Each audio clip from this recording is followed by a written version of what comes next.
Hi, my name is Vickie Gail Miller, the niece of World War II hero Doris Miller, and I'm going to try to read part 2 of the screenplay that I authored titled The Boy Named Doris, where I left off at last.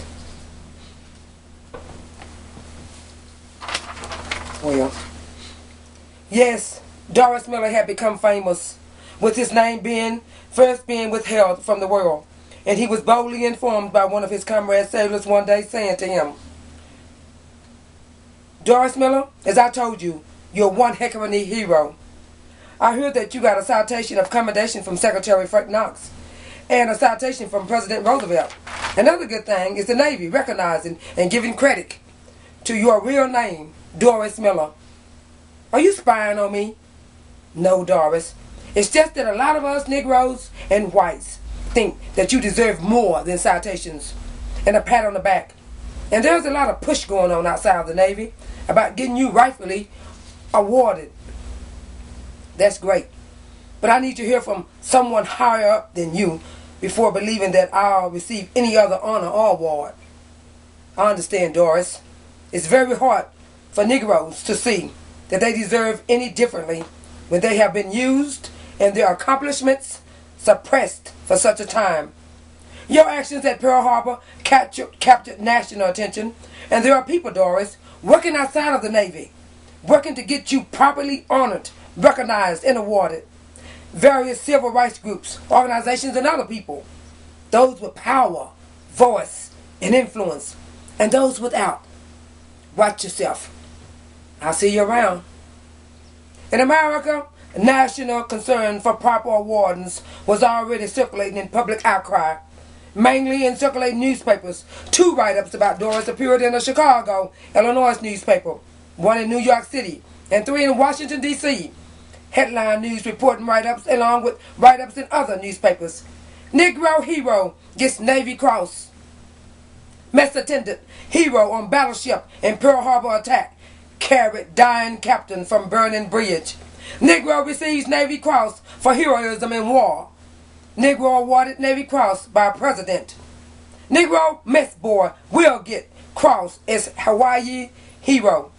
FDR Orders Award of Navy Medal. Meanwhile, on the Miller family farm, Mrs. Miller was seated in her home, reading a particular news story concerning her son. "Congress urged to give medal to Navy missmen," she read.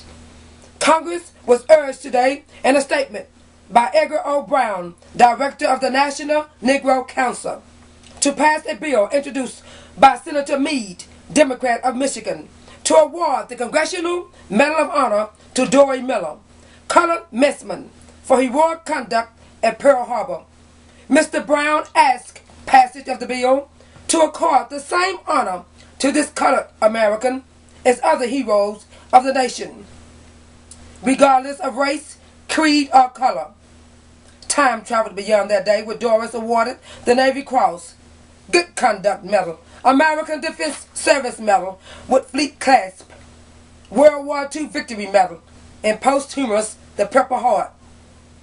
A fire ravaged through the Miller family's home in 1957 after their move on Southie, with the majority of Doris Miller's awards and medals perishing.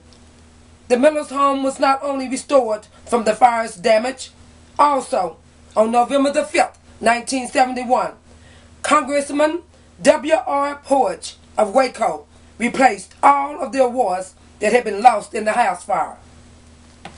Although time had traveled 70 years from the day of introduction of the Meade-Denjel Bill for awarders of the Congressional Medal of Honor to Doris Miller in 1942, and the nation's strong stand behind that concern to date, held at heart is Mrs. Miller's dedicated concern and voice that Doris's credentials prove his entitled awarders of the high medal.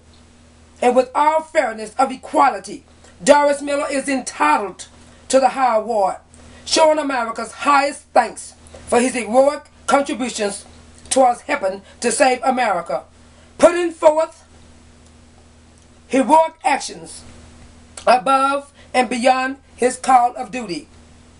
with untiring advocates standing is strongly concerned about Doris Miller's right to the Congressional Medal of Honor. Mrs. Miller passed on in her dedicated mission